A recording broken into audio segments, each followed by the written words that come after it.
بسم اللہ الرحمن الرحیم۔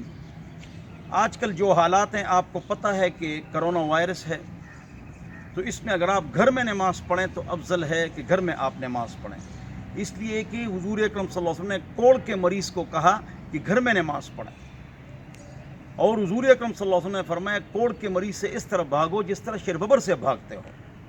لہذا اس پر آپ ناراض نہ ہو کہ طواف بند ہے، یہ 40 مرتبہ بند ہو چکا ہے، لہٰذا اگر اس وائرس کی وجہ سے پوری دنیا میں نہ پھیل جائے، بند ہو جائے، تو کوئی گناہ نہیں ہے۔ ہمارا رب اللہ موجود ہے، گھر میں ہم نماز پڑھ سکتے ہیں۔ ہاتھ ملانا نہ ملائیں، حضور نے نہیں فرمایا کوڑ کے مریض سے دور بھاگو۔ کوڑ کے مریض کا تو پتہ چلتا ہے، اس کا تو پتہ ہی نہیں چلتا ہے کہ اس کو ہے یا نہیں ہے، یہ تو پھیل رہا ہے بہت تیزی سے لیکن پتہ نہیں چل رہا ہے۔ کیوں؟ 18-20 دن کے بعد پتہ چلتا ہے۔ لہٰذا ہاتھ ملانے میں احتیاط کریں، صبح شام ہاتھ دھویا کریں گرم پانی سے۔ ویسے آپ 25 مرتبہ ہاتھ دھویا کریں، 20-20 سیکنڈ ہر نماز کے لیے تازہ وضو کریں، اور کھانے سے پہلے اور بعد میں ہاتھ دھو لیا کریں۔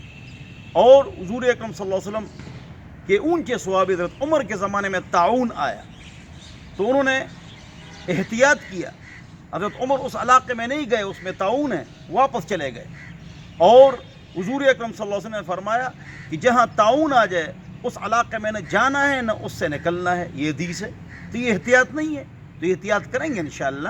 ہاتھ ملانے کا ثواب ہے اور مسجد کا ثواب ہے۔ ان موقعوں پر گھر میں نماز پڑھنا زیادہ افضل ہے۔